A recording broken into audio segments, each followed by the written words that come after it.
Traffic ಸಮಸ್ಯೆ ಪರಿಹಾರಕ್ಕೆ ತೇಜಸ್ವಿ ಸೂರ್ಯ ಸಲಹೆಗಳು. ಟನೆಲ್ ರಸ್ತೆಯಿಂದ ಟ್ರಾಫಿಕ್ ಕಡಿಮೆ ಆಗೋದಿಲ್ಲ, ಹೆಚ್ಚುತ್ತದೆ. ಟನೆಲ್ ರಸ್ತೆ ಬಗ್ಗೆ ಡಿಕೆಶಿ ಬಳಿ ತೇಜಸ್ವಿ ಸೂರ್ಯ ಹೇಳಿದ್ದೇನು? ಎನ್ಸಿಐಬಿ ಟೈಮ್ಸ್ ಮೀಡಿಯಾಗೆ ಸ್ವಾಗತ. ನಾನು ಲಕ್ಷ್ಮಿ ಅರಸ್. ರಾಜಕೀಯ ವಾಗ್ವಾದಕ್ಕೆ ಕಾರಣವಾಗಿದ್ದ ಪರಿಸರ ಪ್ರಿಯರಿಂದಲೂ ವಿರೋಧಕ್ಕೆ ಒಳಗಾಗಿರುವ ಟನೆಲ್ ರಸ್ತೆ ಯೋಜನೆ ವಿಚಾರವಾಗಿ ಡಿಸಿಎಂ ಡಿಕೆ ಶಿವಕುಮಾರ್ ಅವರನ್ನ ಭೇಟಿಯಾಗಿದ್ದ ಸಂಸದ ತೇಜಸ್ವಿ ಸೂರ್ಯ ಬೆಂಗಳೂರು ಟ್ರಾಫಿಕ್ ಸಮಸ್ಯೆ ಪರಿಹಾರಕ್ಕೆ ಹಲವು ಪರಿಹಾರ ಮಾರ್ಗಗಳನ್ನ ಸೂಚಿಸಿದ್ದಾರೆ. ಇನ್ನು ಟನೆಲ್ ರಸ್ತೆಯಿಂದ ಬೆಂಗಳೂರು ಟ್ರಾಫಿಕ್ ಸಮಸ್ಯೆ ಕಡಿಮೆ ಆಗೋದಿಲ್ಲ. 42 ಕೋಟಿ ರೂಪಾಯಿ ಬೃಹತ್ ಮೊತ್ತ ಖರ್ಚು ಮಾಡಿ ನಿರ್ಮಾಣ ಆಗ್ತಿರುವ ಟನೆಲ್ ರಸ್ತೆಯಲ್ಲಿ ಜನಸಾಮಾನ್ಯರು ಓಡಾಡಲು 330 ರೂಪಾಯಿ ಟೋಲ್ ನೀಡಬೇಕು. ಇದು ಕೈಗೆಟಕುವ ದರ ಅಲ್ಲ ಎಂಬುದು ಸಂಸದ ತೇಜಸ್ವಿ ಸೂರ್ಯ ಅವರ ವಾದ.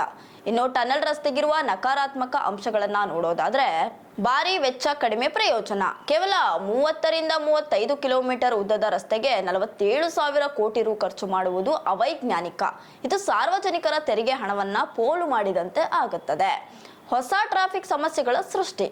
ಟನೆಲ್ ರಸ್ತೆಯ ಪ್ರವೇಶ ಮತ್ತು ನಿರ್ಗಮನಕ್ಕಾಗಿ ಸುಮಾರು 22 ಕಡೆಗಳಲ್ಲಿ ರ್ಯಾಂಪ್ಗಳನ್ನು ನಿರ್ಮಿಸಬೇಕಾಗುತ್ತದೆ. ಇದು ಹೊಸದಾಗಿ 22 ಟ್ರಾಫಿಕ್ ದಟ್ಟಣೆಯ ಕೇಂದ್ರಗಳನ್ನು ಸೃಷ್ಟಿಸುತ್ತದೆ. ದುಬಾರಿ ಟೋಲ್.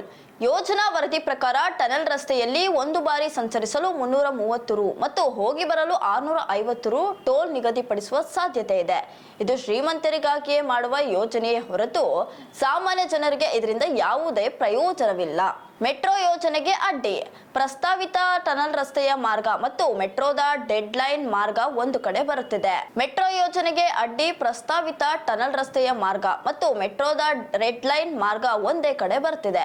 ಇದರಿಂದ ಯೋಜನೆಗಳ ಅನುಷ್ಠಾನದಲ್ಲಿ ಗೊಂದಲ ಸೃಷ್ಟಿಯಾಗ್ತಿದೆ. ಇನ್ನು ನಗರಕ್ಕೆ ಮೆಟ್ರೋ ರೈಲು ಪ್ರಯೋಜನ. ಬೆಂಗಳೂರನ್ನ ನಿಜವಾಗಿಯೂ ದಟ್ಟಣೆ ಮುಕ್ತಗೊಳಿಸಲು ರೈಲು ಆಧಾರಿತ ಸಾರ್ವಜನಿಕ ಸಾರಿಗೆ ಪರಿಹಾರಗಳ ಕಡೆಗೆ ಗಮನ ಹರಿಸಬೇಕೆಂದು ತೇಜಸ್ವಿ ಸೂರ್ಯ ಗಮನ ಸೆಳೆದಿದ್ದಾರೆ. ಇದಕ್ಕೆ ತಾಜಾ ಉದಾಹರಣೆ ಅಂತಂದ್ರೆ, ಪ್ರತಿನಿತ್ಯ ಮೆಟ್ರೋ ರೈಲ್ನಲ್ಲಿ ಲಕ್ಷಾಂತರ ಜನರು ಓಡಾಡ್ತಿರ್ತಾರೆ. ಹೀಗಾಗಿ ಮತ್ತಷ್ಟು ಮೆಟ್ರೋ ರೈಲುಗಳ ಸಂಪರ್ಕ ವಿಸ್ತರಿಸಿ ಜನಸ್ನೇಹಿಯಾಗಿಸಬೇಕು. ಟಿಕೆಟ್ ಬೆಲೆ ಕಡಿಮೆ ಮಾಡಬೇಕು. ಕೊನೆ ಮೈಲಿಗೆ ತಲುಪಲು ಮಿನಿ ಬಸ್ ಹೆಚ್ಚಿಸಬೇಕೆಂದು ಮನವಿ ಮಾಡಿದ್ದಾರೆ. ಇನ್ನು ಉಪನಗರ ರೈಲು ಯೋಜನೆ. ಕಡಿಮೆ ವೆಚ್ಚದಲ್ಲಿ ಗರಿಷ್ಠ ದೂರವನ್ನ ಕ್ರಮಿಸಬಲ್ಲ 314 ಕಿಲೋಮೀಟರ್ ಉಪನಗರ ರೈಲು ಯೋಜನೆಯನ್ನ ಶೀಘ್ರದಲ್ಲಿ ಪೂರ್ಣಗೊಳಿಸಬೇಕೆಂದು ಒತ್ತಾಯಿಸುತ್ತಿದ್ದಾರೆ.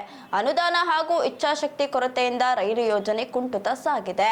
ಇನ್ನು ಒಟ್ಟಿನಲ್ಲಿ ನೋಡೋದಾದ್ರೆ, ಈ ರೈಲು ಆಧಾರಿತ ಸಾರ್ವಜನಿಕ ಸಾರಿಗೆ ಬೆನ್ನೆಲುಬು.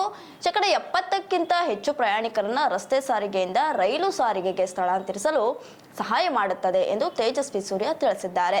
ಇನ್ನು ಈ ವಿಚಾರಕ್ಕೆ ಸಂಬಂಧಪಟ್ಟಂತೆ ನಿಮ್ಮ ಅನಿಸಿಕೆಯನ್ನ ಕಮೆಂಟ್ ನಲ್ಲಿ ತಿಳಿಸಿ. ನೀವು ಇನ್ನೂ ಕೂಡ ನಮ್ಮ ಚಾನಲ್ ಅನ್ನು ಸಬ್ಸ್ಕ್ರೈಬ್ ಮಾಡಿಲ್ಲ ಅಂದ್ರೆ ಈ ಕೂಡಲೇ ಸಬ್ಸ್ಕ್ರೈಬ್ ಮಾಡಿ.